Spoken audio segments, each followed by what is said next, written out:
Comme chaque dimanche, on retrouve Entre les lignes avec Clément Viktorovitch. Bonjour Clément. Bonjour. Avec vous, nous lisons Entre les lignes de l'actualité. Et cette semaine, vous revenez peut-être sur le mot de la rentrée, le mot réarmement. C'est un concept employé par le président de la République lors de ses vœux. Et on l'a beaucoup entendu depuis, notamment avec le nouveau Premier ministre, Gabriel Attal. Toute la question étant, d'après vous, de savoir s'il s'agit d'une véritable inflexion politique ou d'un pur concept marketing.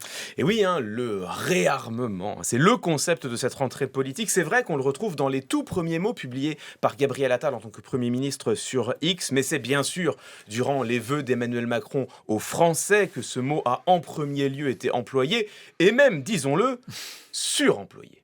Grâce à ce réarmement économique, nous continuons d'être en mesure de financer notre modèle social, notre réarmement industriel, technologique, scientifique. Ce réarmement de notre souveraineté européenne, continuer ce réarmement de la nation face au dérèglement du monde. Après le réarmement économique, le réarmement de l'État et de nos services publics, il nous faudra ainsi engager notre réarmement civique.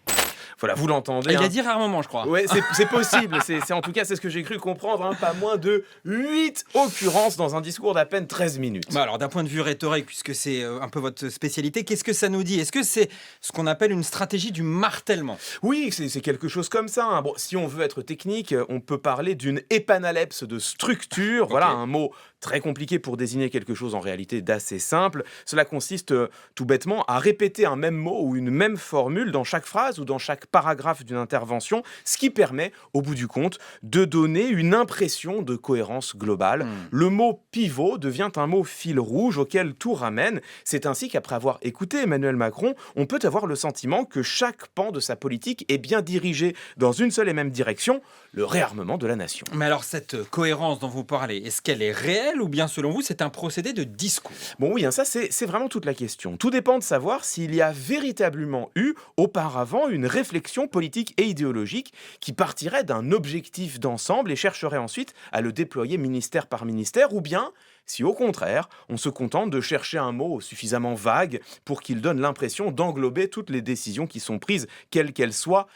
Et en l'occurrence, disons-le, ça ressemble quand même un peu à cette dernière option. Le réarmement, c'est bien sûr une métaphore. Les services publics et l'économie ne peuvent pas se réarmer, ils peuvent éventuellement être renforcés, mais une métaphore avec laquelle, c'est tout l'intérêt, on ne peut qu'être d'accord. Je ne connais personne qui souhaiterait désarmer le système de santé ou l'industrie. Réarmer, oui, mais réarmer comment? Réarmer selon quelle priorité et à quel prix?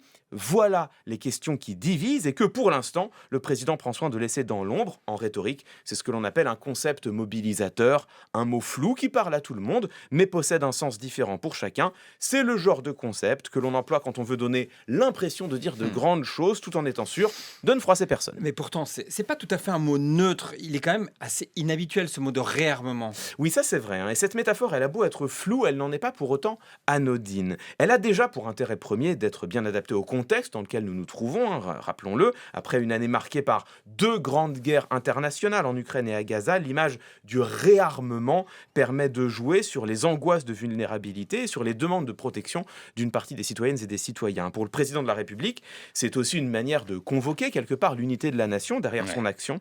Enfin et surtout, ce vocabulaire martial permet aussi d'évoquer les valeurs de l'ordre et de l'autorité. Et en cela, vous avez raison, le mot réarmement n'est pas insignifiant.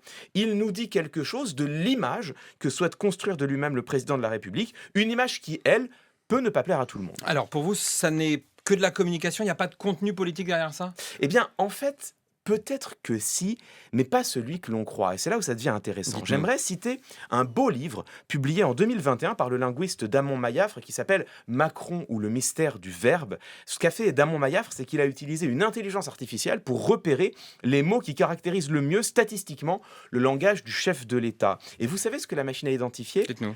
Pas seulement des mots, mais aussi un préfixe. Re.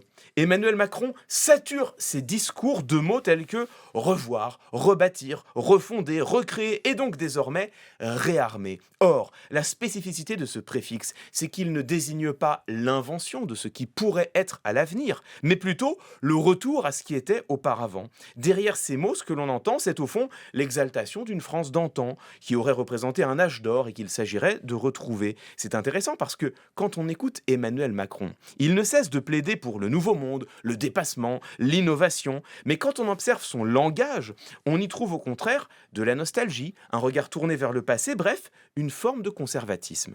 Le mot réarmement participe totalement de ce mouvement et en cela, on peut se demander s'il n'est pas représentatif de ce que pourraient être aujourd'hui les véritables fondements idéologiques du macronisme, l'autorité et le conservatisme. Entre les lignes, Clément Viktorovitch, comme chaque dimanche sur France Info.